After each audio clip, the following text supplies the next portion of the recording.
This video contains 4 Norse myth and legend stories. I hope you enjoy. Please listen in a place where you can safely go to sleep. If you like your stories with some relaxing music, please check out the link in the top pinned comments and the notes on YouTube. And let's begin. Sif's golden hair. How Loki wrought mischief in Asgard. All who dwelt in Asgard, the Aesir and the Skirnir, who were the gods and goddesses, and the Vanir, who were the friends of the gods and the goddesses, were wroth with Loki. It was no wonder they were wroth with him, for he had let the giant Thiassi carry off Iduna and her golden apples. Still, it must be told that the show they made of their wrath made Loki ready to do more mischief in Asgard. One day he saw a chance to do mischief that made his heart rejoice. Sif, the wife of Thor, was lying asleep outside her house. Her beautiful golden hair flowed all around her. Loki knew how much Thor loved that shining hair, and how greatly Sif prized it because of Thor's love. Here was his chance to do a great mischief. Smilingly, he took out his shears and he cut off the shining hair, every strand and every tress. She did not waken while her treasure was being taken from her, but Loki left Sif's head cropped and bare. Thor was away from Asgard. Coming back to the city of gods, he went into his house. Sif, his wife, was there to welcome him. He called to Sif, but no glad answer came from her. To the palaces of all the gods and goddesses Thor went, but in none of them did he find Sif, his golden-haired wife. When he was coming back to his house, he heard his name whispered. He stopped, and then a figure stole out from behind a stone. A veil covered her head, and Thor scarce knew that this was Sif, his wife. As he went to her, she sobbed and sobbed. "O Thor, my husband," she said, "do not look upon me. I am ashamed that you see me. I shall go from Asgard and from the company of the gods and goddesses, and I shall go down to Svartheim and live amongst the dwarves. I cannot bear that any of the dwellers in Asgard should look upon me now." "O Sif," cried Thor, "what has happened to change you?" "I have lost the hair of my head," said Sif. "I have lost the beautiful golden hair that you, Thor, loved.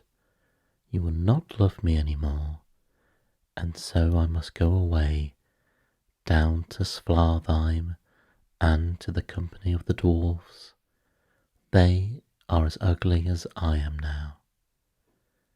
Then she took the veil off her head, and Thor saw that all her beautiful hair was gone. She stood before him, shamed and sorrowful, and he grew into a mighty rage. "Who was it did this to you, Sif?" he said. "I am Thor, the strongest of all the dwellers in Asgard, and I shall see to it that all the powers the gods possess will be used to get your fairness back. Come with me, Sif. And taking his wife's hand in his, Thor went off to the council house where the gods and goddesses were.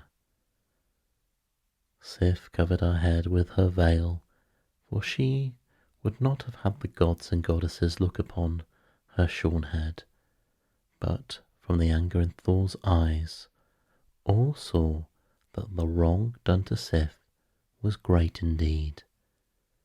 Then Thor told of the cutting of her beautiful hair. A whisper went round the council house.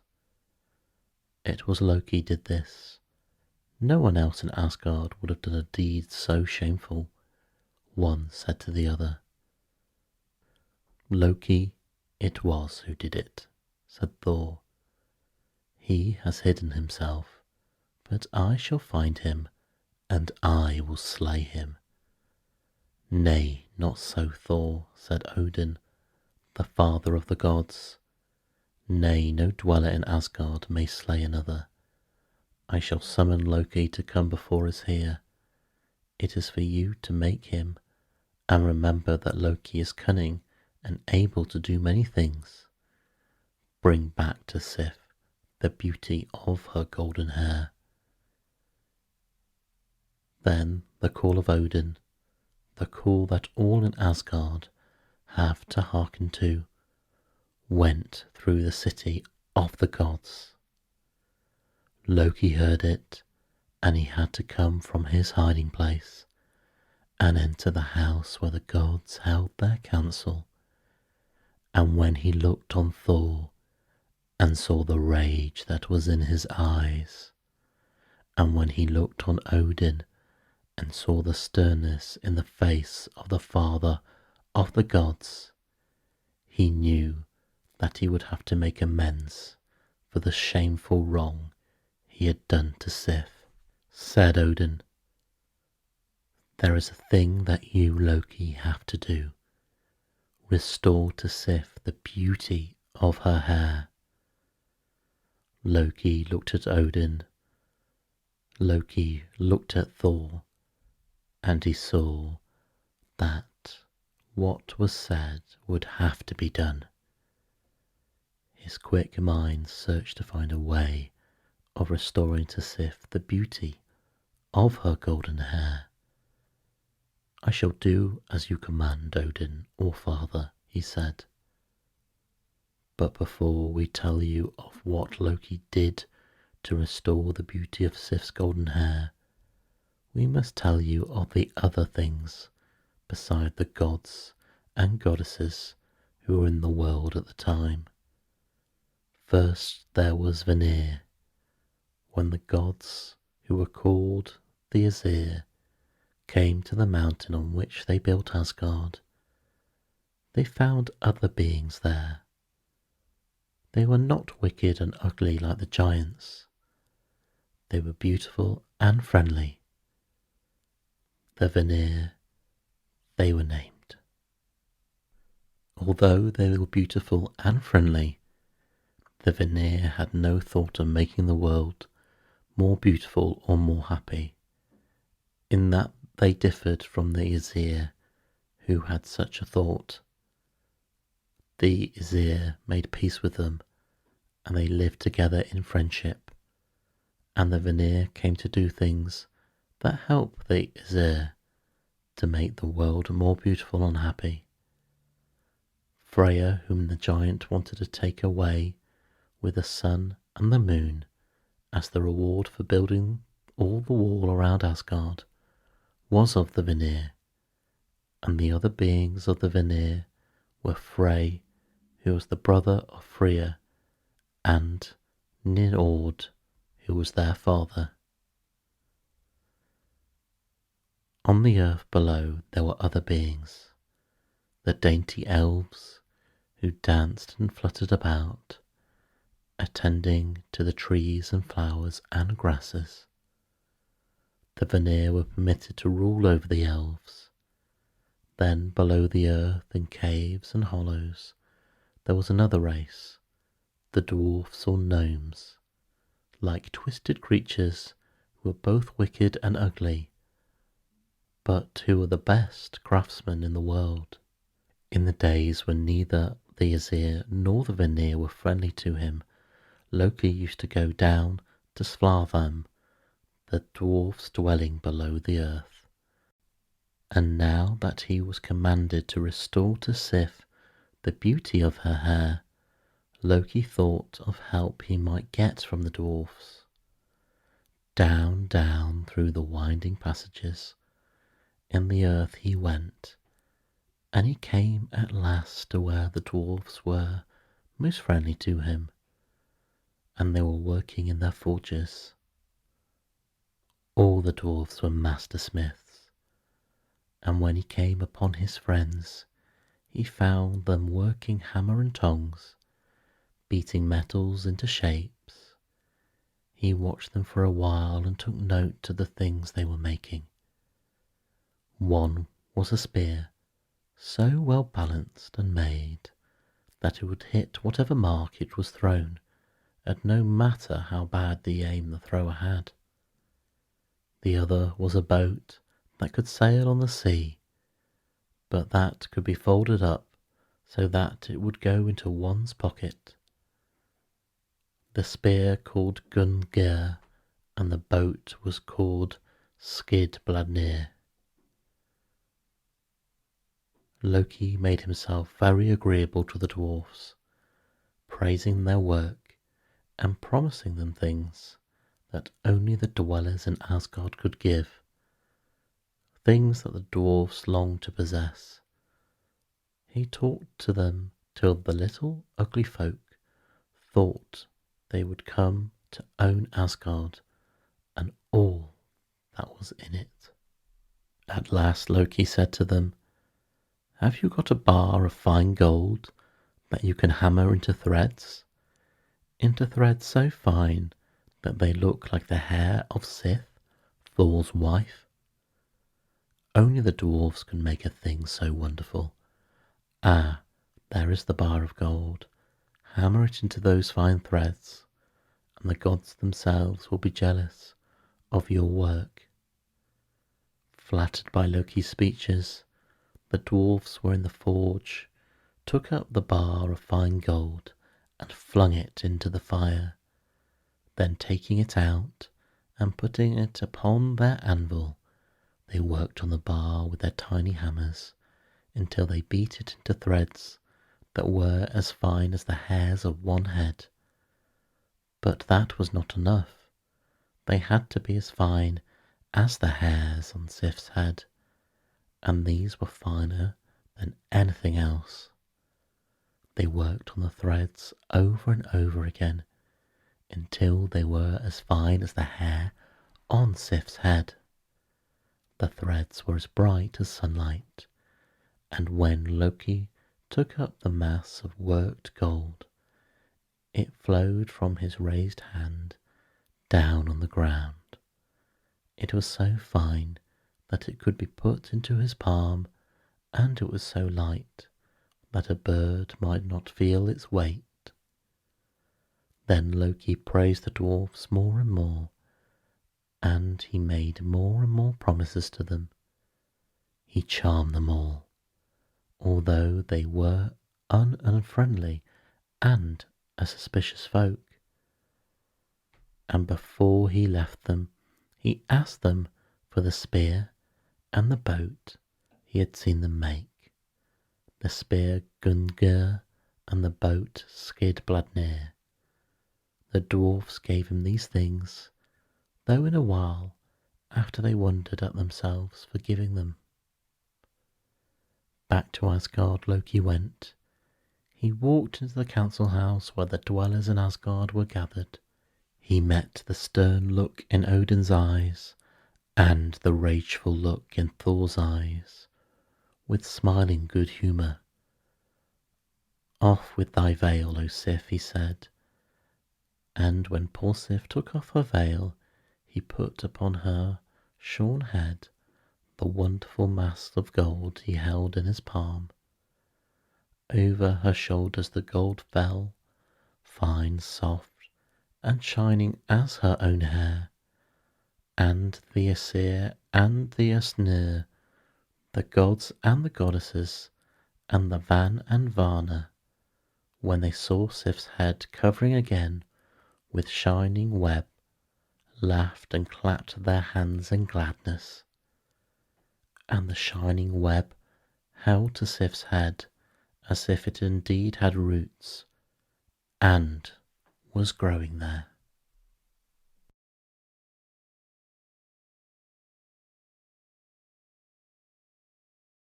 How Brock brought judgment on Loki. It was then Loki, with the wish of making the Azure and the Vanir friendly to him once more, brought out the wonderful things he had gained from the dwarves. The spear of Gungnir and the boat of Skidbladnir. The Aesir and the Vanir marvelled at these things so wonderful. Loki gave the spear as a gift to Odin, and to Frey, who was the chief of the Vanir, he gave the boat Skidbladnir.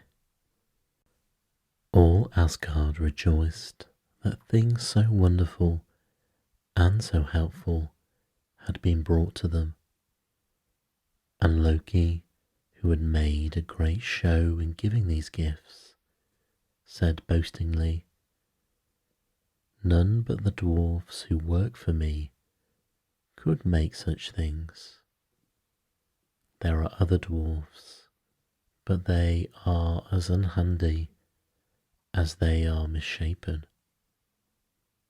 The dwarves who are my servants are the only ones who can make such wonders." Now Loki in his boastfulness had said such a foolish thing. There were other dwarves besides those who had worked for him, and one of these was there in Asgard. All unknown to Loki, he stood in the shadow of Odin's seat, listening to what was being said. Now he went over to Loki, his little unshapen form trembling with rage. Brock, the most spiteful of all the dwarfs. "Ha, Loki, you boaster," he roared. "You lie in your words. Sindri, my brother, who would scorn to serve you, is the best smith in Svartheim." The Aesir and the Vanir laughed to see Loki outfaced by Brock, the dwarf in the middle of his boastfulness. As they laughed, Loki grew angry. "Be silent, dwarf," he said. "Your brother will know about smith's work when he goes to the dwarves who are my friends and learns something from them." "He learned from the dwarves who are your friends?"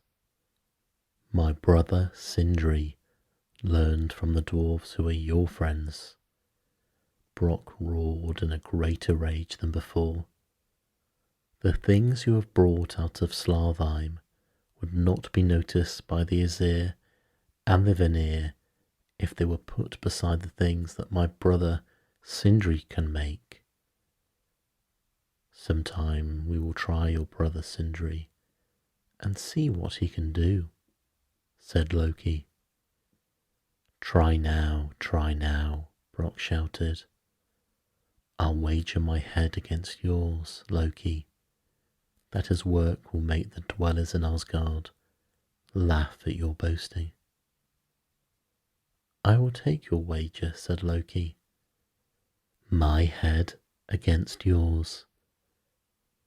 And glad will be I to see that ugly head of yours off your misshapen shoulders. The Aesir will judge whether my brother's work is not the best that ever came out of Svartheim, and they will see it that you pay your wager. Loki, the head off your shoulders. Will ye not sit in judgment, O dwellers in Asgard?"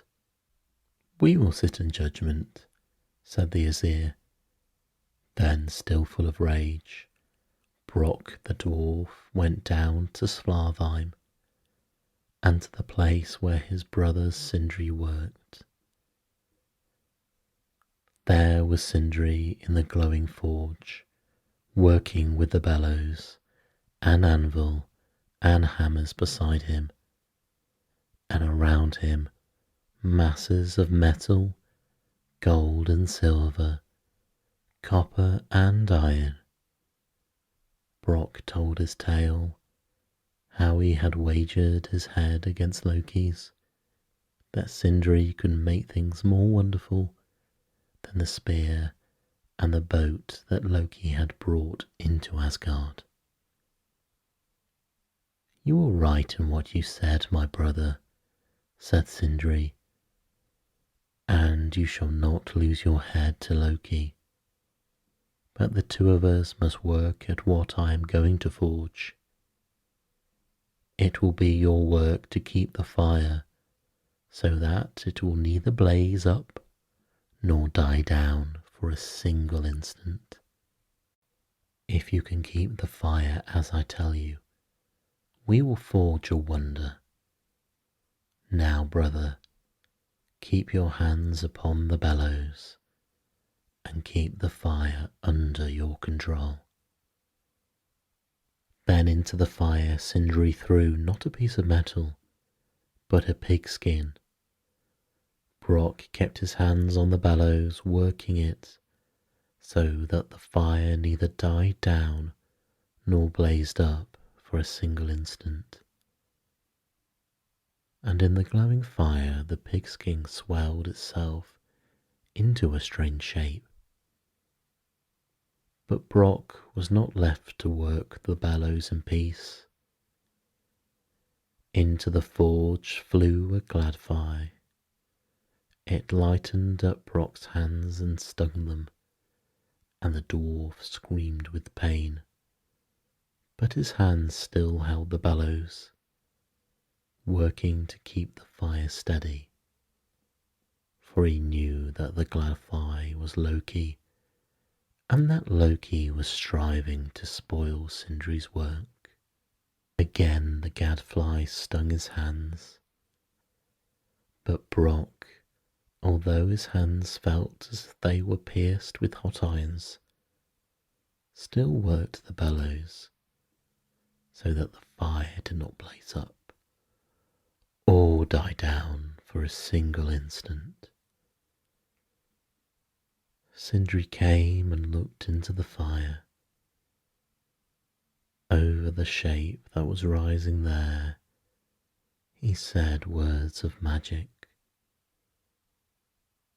The gadfly had flown away, and Sindri bade his brother cease working. He took out the thing that could have been shaped in the fire, and he worked over it with his hammer. It was a wonder indeed. A boar all golden that could fly through the air and that shed light from its bristles as it flew. Brock forgot the pain in his hands and screamed with joy. "This is the greatest of wonders," he said.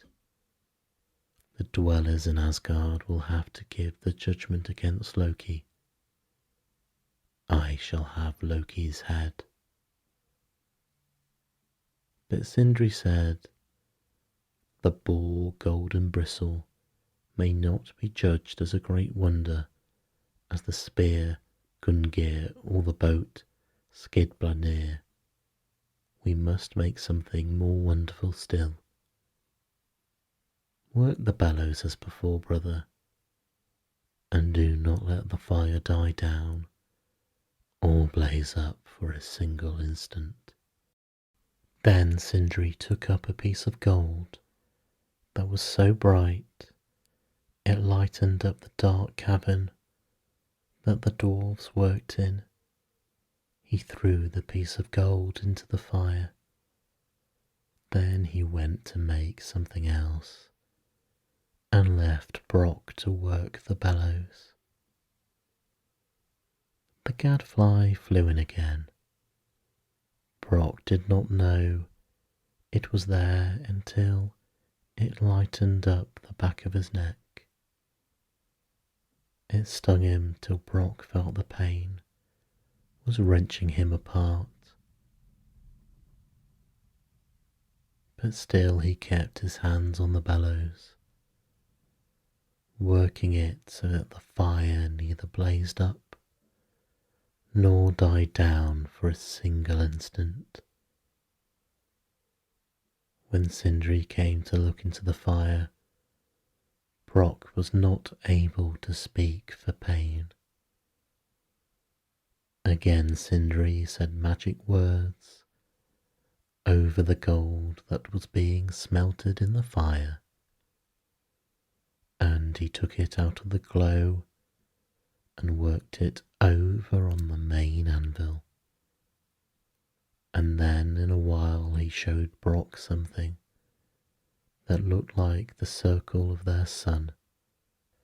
A splendid armouring, my brother, he said, an armouring for a god's right arm, and this ring has hidden wonders.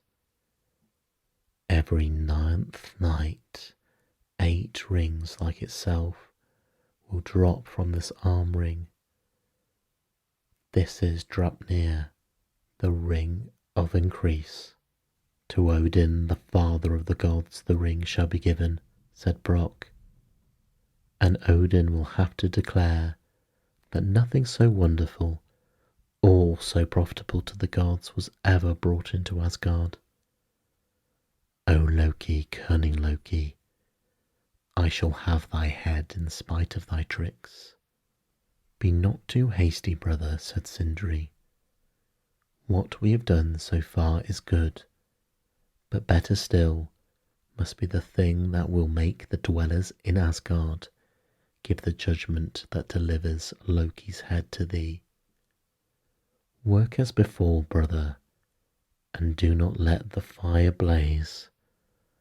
The fire blaze up or down for a single instant. This time Sindri threw into the fire a bar of iron.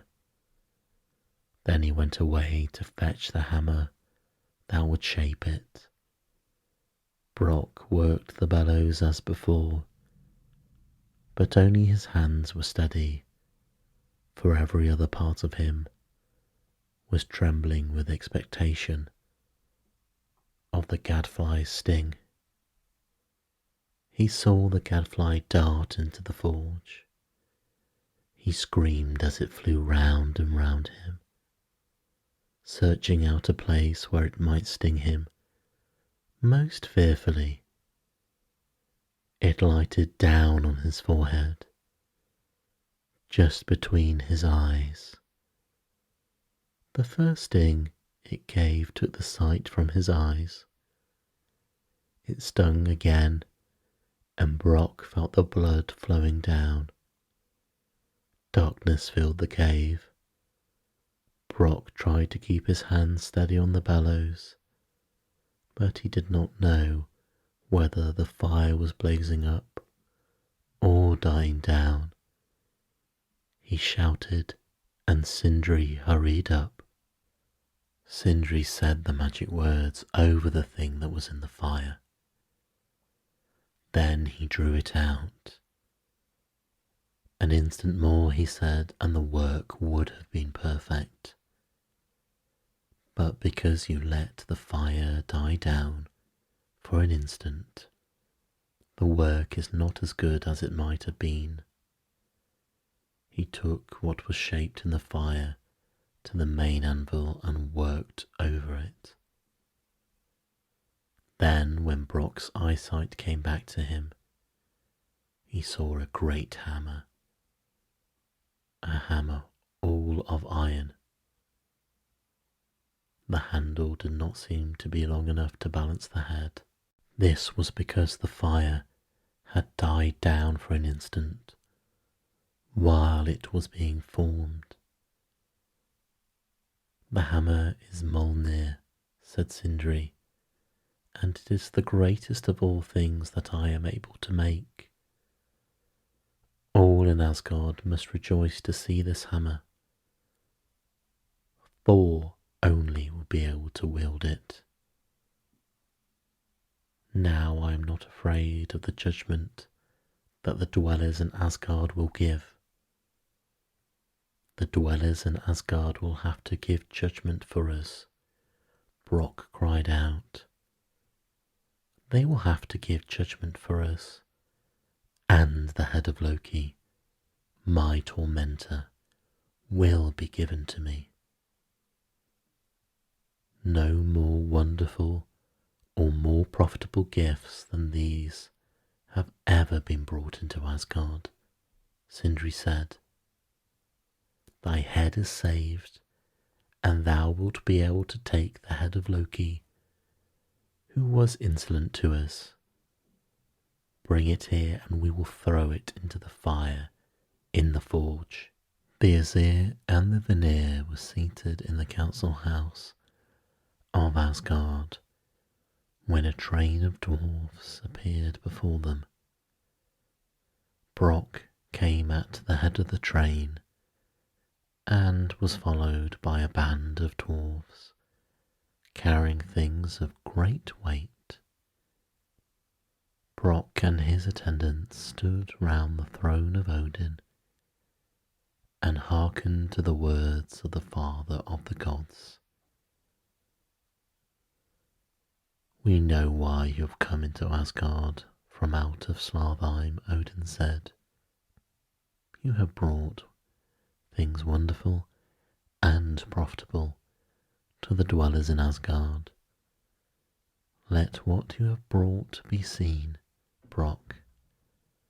If they are more wonderful and more useful than the things Loki has brought out of Svartheim, the spear of Gungnir and the boat Skidbladnir, we will give judgment for you." Then Brock commanded the dwarves who waited on him to show the dwellers in Asgard the first of the wonders that Sindri had made. They brought out the boar Golden Bristle. Round and round the council house the boar flew, leaving a track of brightness. The dwellers in Asgard said one to the other that this was a wonder indeed, but none would say that the boar was a better thing to have in Asgard than the spear that would hit the mark no matter how badly it was flung, or the boat Skidbladnir that would sail on any sea that could be folded up so small that it would fit into anyone's pocket. None would say that Golden Bristle was better than these wonders. To Frey, who was chief of the Vanir, Brock gave the wondrous boar. Then the attending dwarfs showed the arm ring that was as bright as the circle of the sun. All admired the noble ring, and when it was told how every 9th night this ring dropped 8 rings of gold that were like itself, the dwellers in Asgard spoke aloud, all saying that Drupnir, the ring of increase, was a wonder indeed. Hearing their voices raised, Brock looked triumphantly at Loki, who was standing there with his lips drawn closely together. To Odin, the father of the gods, Brock gave the noble armoury. Then he commanded the attending dwarfs to lay before Thor the hammer Mjolnir. Thor took the hammer up and swung it around his head. As he did, he uttered a great cry, and the eyes of the dwellers in Asgard lightened up when they saw Thor with the hammer Mjolnir in his hands. Their eyes lightened up, and their lips came the cry, "This is a wonder indeed. With this hammer in his hand, none can withstand Thor, our champion. No greater thing has ever come into Asgard than the hammer Mjolnir." Then Odin, the father of the gods, spoke from his throne, giving judgment. "The hammer Mjolnir that the dwarf Brock has brought into Asgard is a thing wonderful indeed, and profitable to the gods. In Thor's hands it can crush mountains and hurl the giant race from the ramparts of Asgard. Sindri the dwarf has forged a greater thing than the spear Gungnir and the boat Skidbladnir. There can be no other judgment." Brock looked at Loki, showing his gnarled teeth. "Now, Loki, yield your head, he cried. "Do not ask such a thing," said Odin. "Put any other penalty on Loki for mocking you and tormenting you. Make him yield to you the greatest thing that is in his power to give." Not so, screamed Brock. "You dwellers in Asgard would shield one another, but what of me?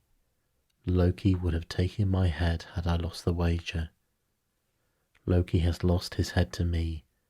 Let him kneel down now till I cut it off." Loki came forward, smiling with closed lips. "I kneel before you, dwarf," he said.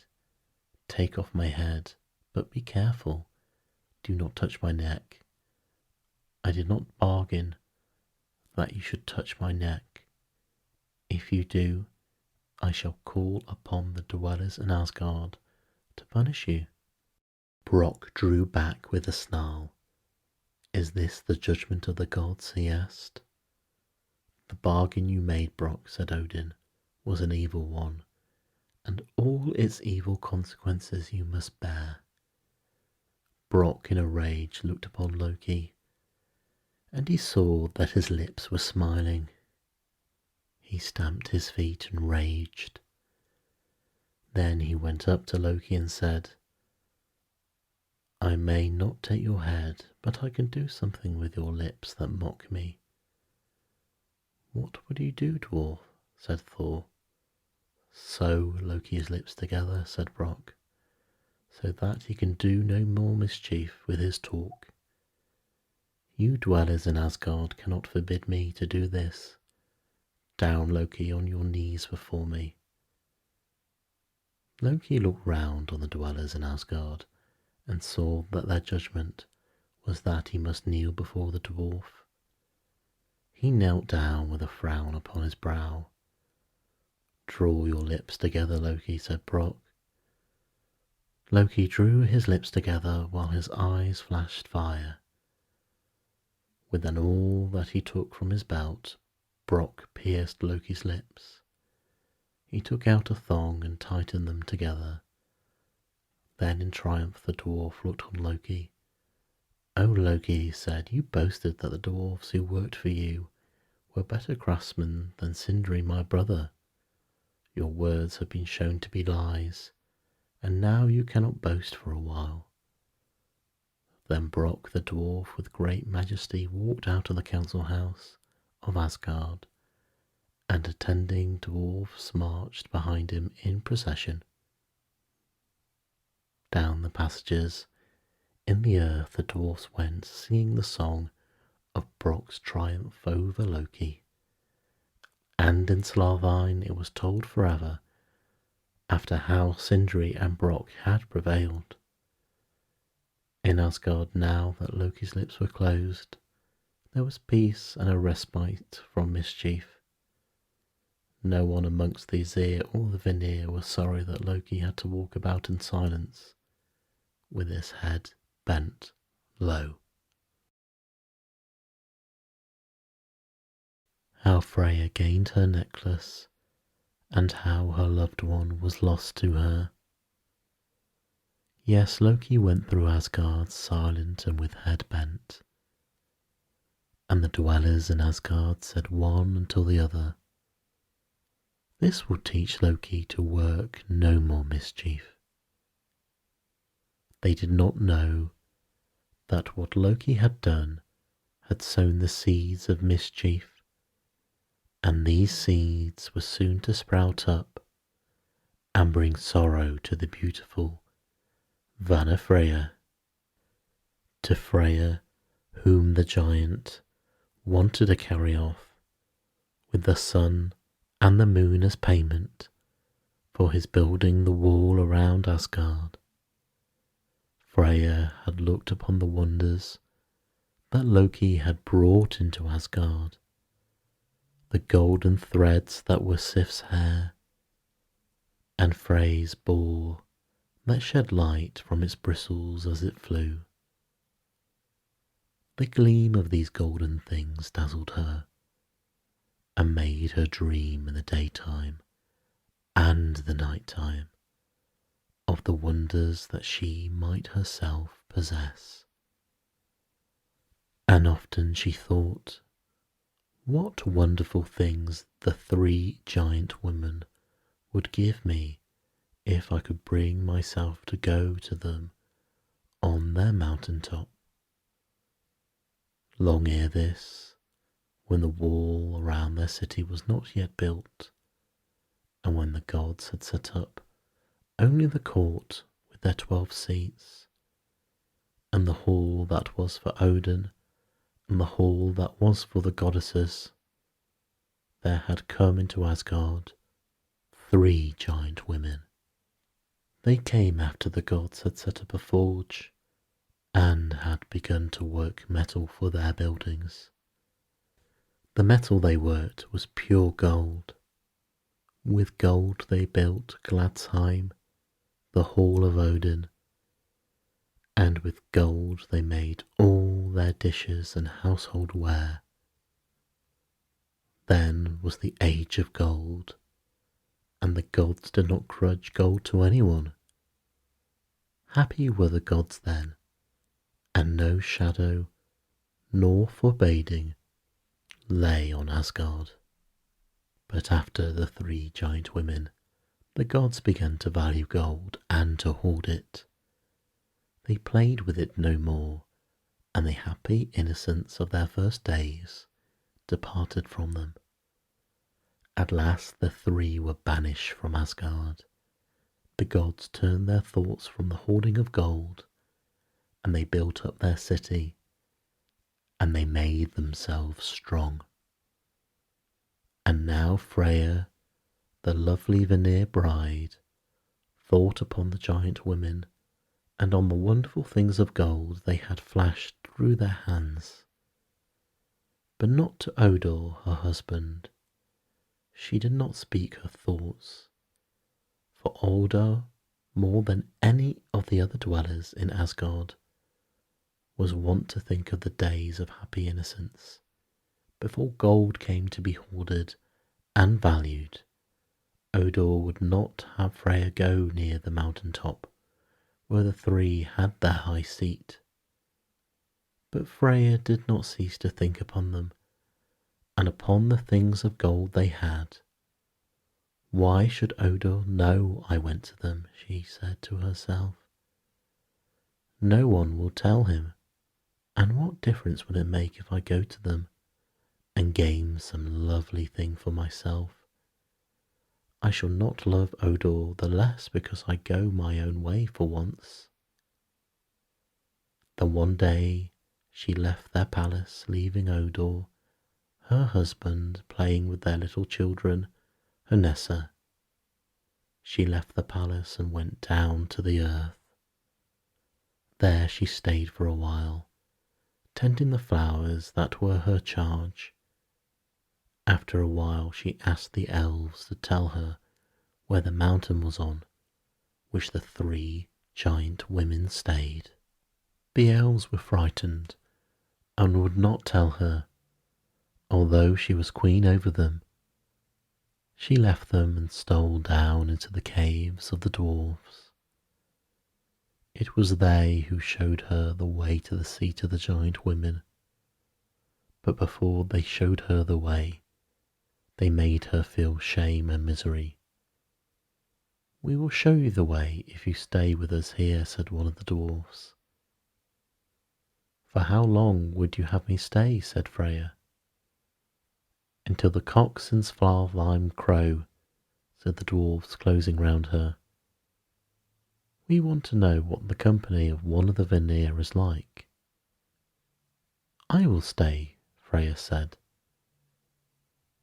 Then one of the dwarfs reached up and put his arms round her neck and kissed her with his ugly mouth. Freya tried to break away from them, but the dwarfs held her. "You cannot go away from us until the cocks of Svartheim crow," they said. Then one and then another of the dwarfs pressed up to her and kissed her. They made her sit down beside them on the heaps of the skins they had. When she wept, they screamed at her and beat her. One, when she would not kiss him on the mouth, bit her hands. So Freya stayed with the dwarfs until the cocks of Svartheim crew. They showed her the mountain on the top of which the three banished from Asgard had their abode.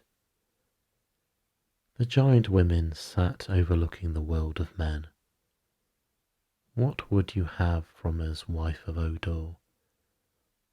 One who was called Gulvig said to her. "Alas, now that I have found you, I know that I should ask for naught," Freya said. "Speak, Varna," said the second of the giant women.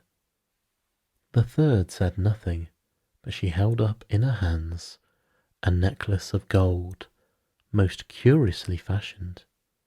"How bright it is," Freya said.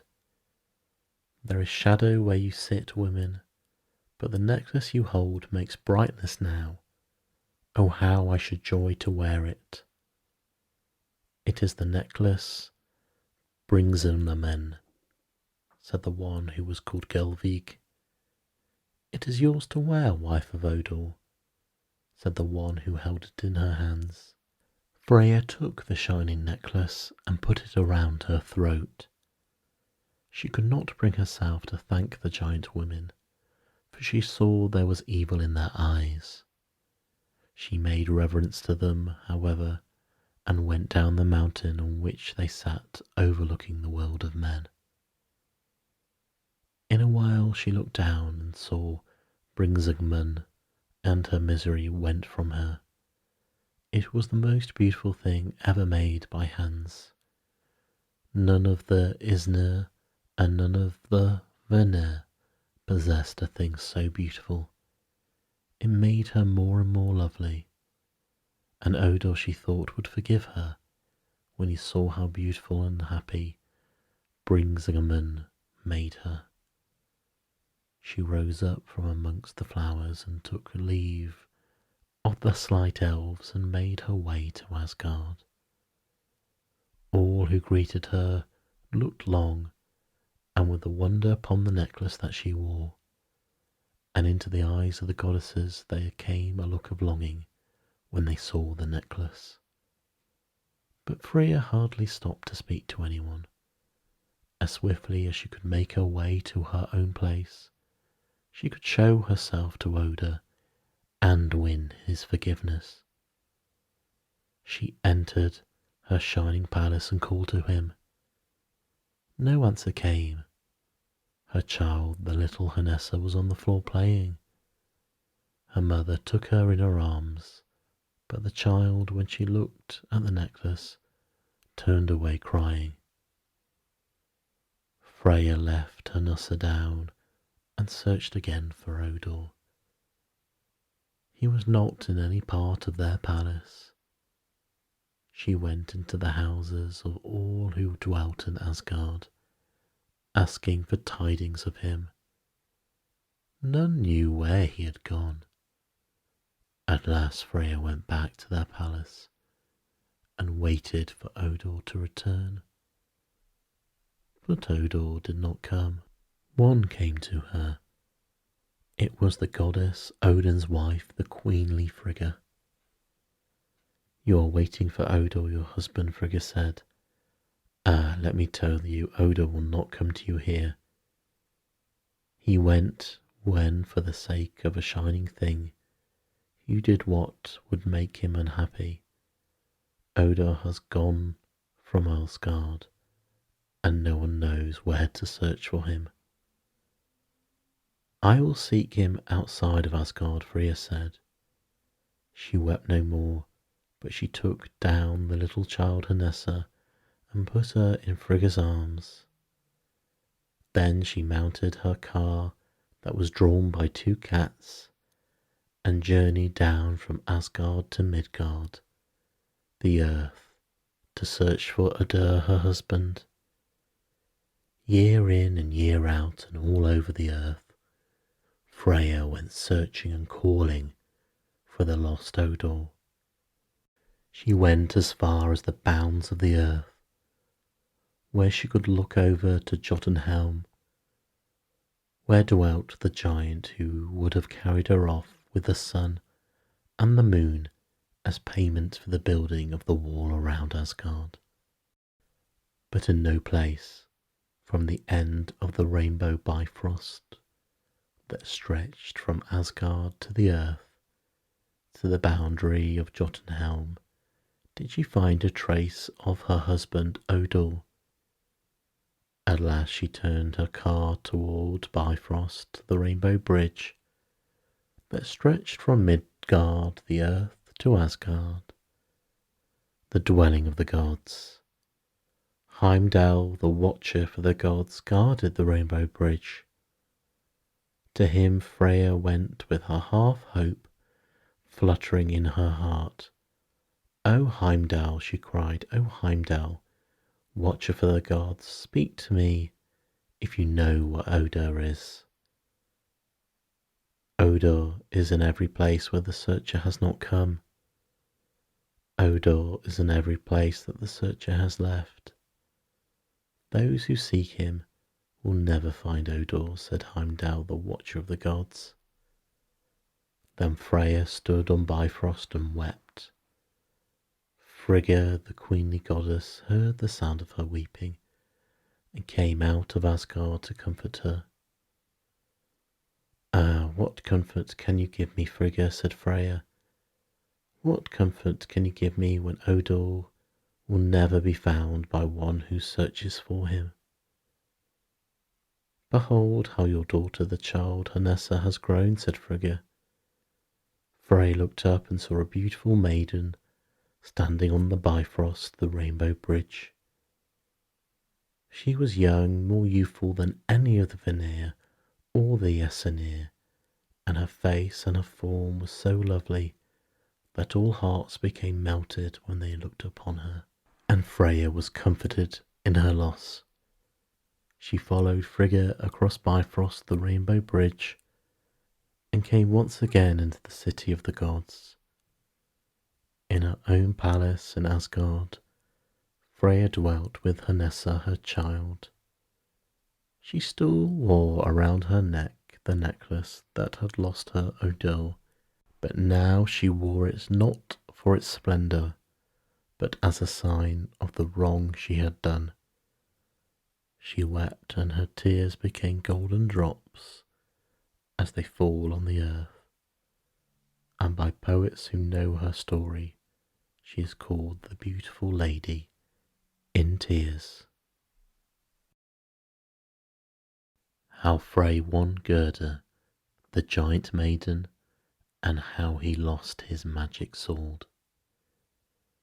Frey, chief of the Vanir, longed to have a sight of his sister, who had been from Asgard for so long. You must know that this happened during the time when Freya was wandering through the world, seeking her husband, the lost Odor. Now there was in Asgard a place from which one could overlook the world and have a glimpse of all who wandered there. That place was Hildladsgarth, Odin's lofty watchtower. High up into the blue of the air that tower went. Frey came to it, and he knew that Odin Allfather was not upon the tower. Only the two wolves, Jerry and Freki, that crouched beside Odin's seat at the banquet were there, and they stood in the way of Freya's entrance to the tower. But Frey spoke to Jerry and Freki in the language of the gods, and Odin's wolves had to let him pass. But as he went up the steps within the tower, Frey, chief of the Vanir, knew that he was doing a fateful thing, for none of the high gods, not even Thor, the defender of Asgard, nor Baldur, the best beloved of the gods, had ever climbed to the top of the tower and seated themselves upon the All-Father's seat. But if I could see my sister once, I shall be contented, said Frey to himself, and no harm shall come to me if I look out on the world. He came to the top of the tower. He seated himself on Odin's lofty seat. He looked out on the world. He saw Midgard, the world of men, with its houses and towns, its farms and people. Beyond Midgard he saw Jotunheim, the realm of the giants, terrible with its dark mountains and its masses of snow and ice. He saw Freya as she went upon her wanderings, and he marked that her face was turned towards Asgard, that her steps were leading toward the city of the gods. I have contented myself by looking from the tower, said Frey to himself, and no harm has come to me. But even as he spoke, his gaze was drawn to a dwelling that stood in the middle of the ice and snow of Jotunheim. Long he gazed upon that dwelling, without knowing why he looked that way. Then the door of the house was opened, and a giant maiden stood within the doorway. Frey gazed and gazed on her. So great was the beauty of her face that it was like starlight in the dark land. She looked from the doorway of the house, then turned and went within, shutting the door. Frey sat on Odin's seat for long. Then he went down the steps of the tower and passed by the two wolves, Jerry and Freki, that looked threatening upon him. He went through Asgard, but he found no one to please him in the city of the gods. That night did not come to him, for his thoughts were fixed upon the loveliness of the giant maid he had looked upon. And when morning came, he was filled with loneliness, because he thought himself so far from her. He went to the tower again, thinking to climb the tower and have sight of her once more. But the two wolves, Jerry and Freki, bared their teeth at him, and soon would not let him pass, although he spoke to them again in the language of the gods. He went and spoke to wise Njord his father. She whom you have may seen, my son, said Njord, is Gerda, the daughter of the giant Gymer. You must give over thinking of her. Your love for her will be an ill thing for you. Why should it be an ill thing for me? Frey asked. Because you would have to give What which you prize most for the sake of coming to her? That which I prize most, said Frey, is my magic sword.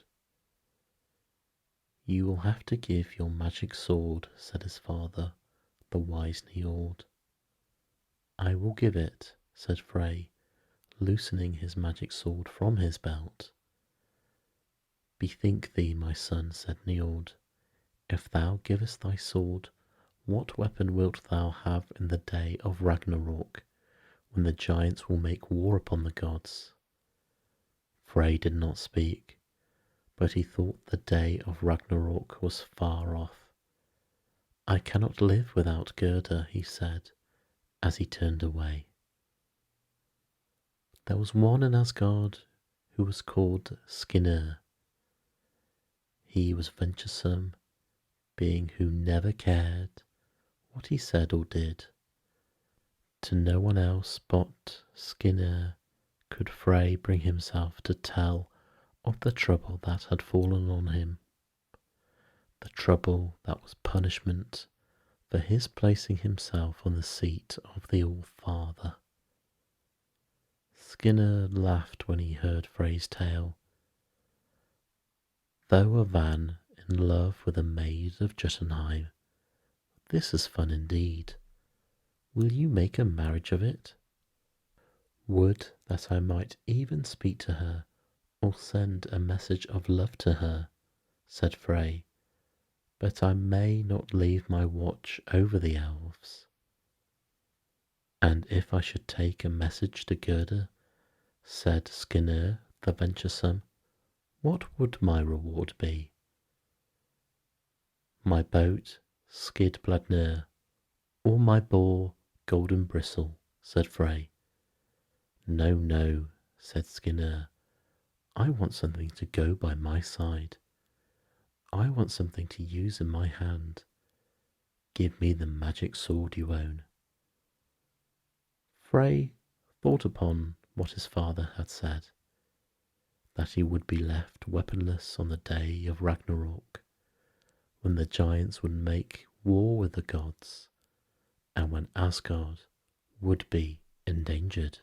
He thought about this and drew back from Skirnir, and for a while he remained in thought. And all the time thick-set Skirnir was laughing at him out of his wide mouth and his blue eyes. Then Frey said to himself, the day of Ragnarok is far off, and I cannot live without Gerda. He drew the magic sword from his belt, and he placed it in Skirnir's hand. I give you my sword, Skirnir, he said. Take my message to Gerda, Gymer's daughter, and show her this gold and these precious jewels, and say I love her, and that I claim her love. I shall bring the maid to you, said Skirnir the venturesome. But how wilt thou get to Jotunheim, said Frey, suddenly remembering how dark the giant's land was, and how terrible were the approaches to it. Oh, with a good horse and a good sword one can get anywhere, said Skirnir.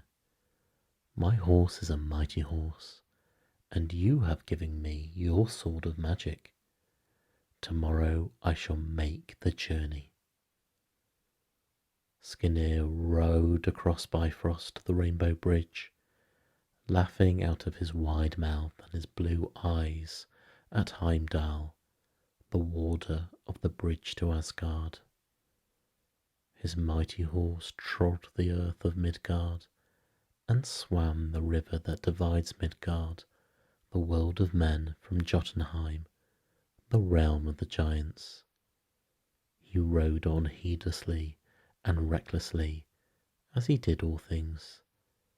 Then out of the iron forests came the monstrous wolves of Jotunheim, to tear and devour him and his mighty horse.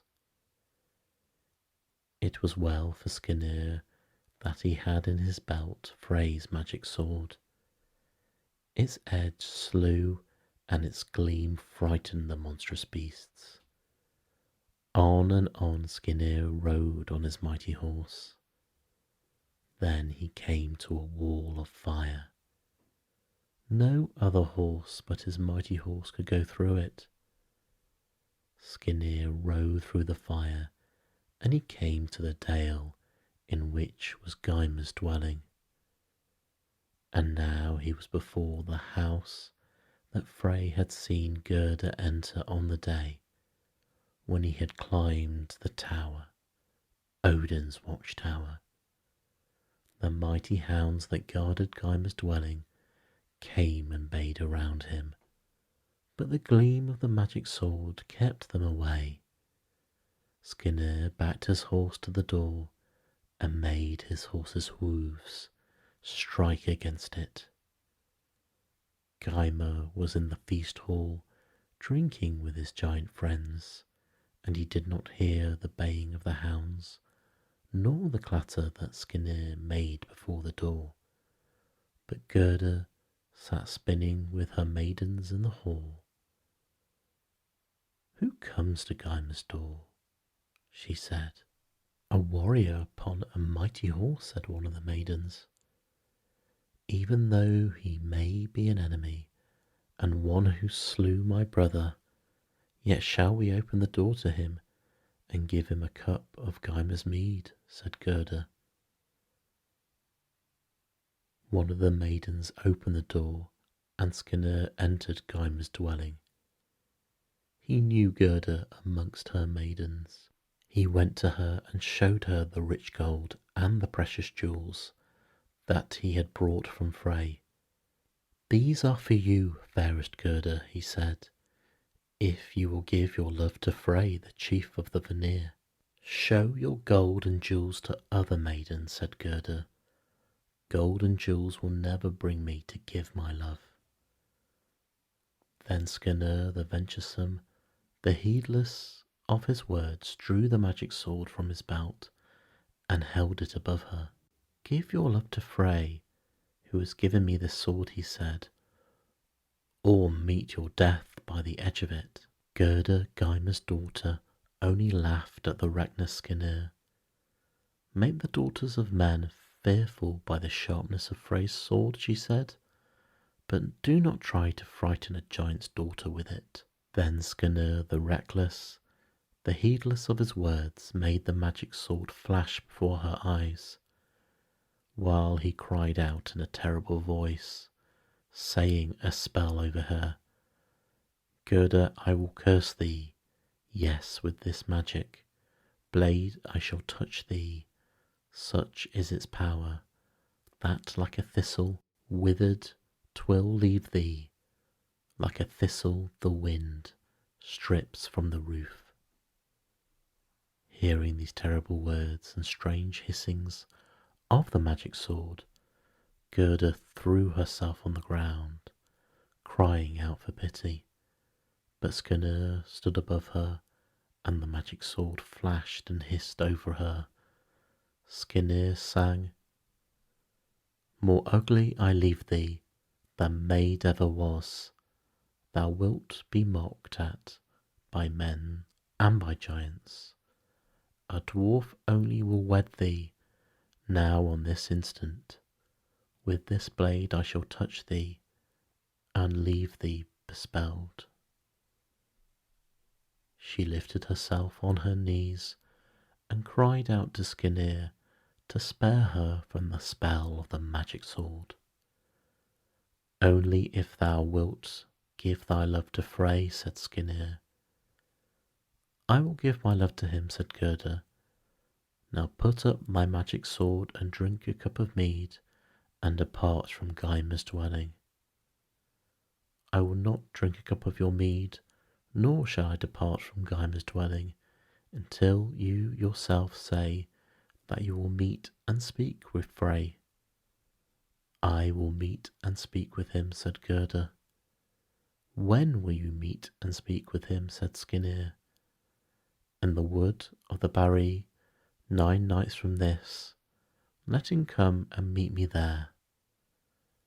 Then Skirnir put up his magic sword and drank a cup of mead that Gerda gave him.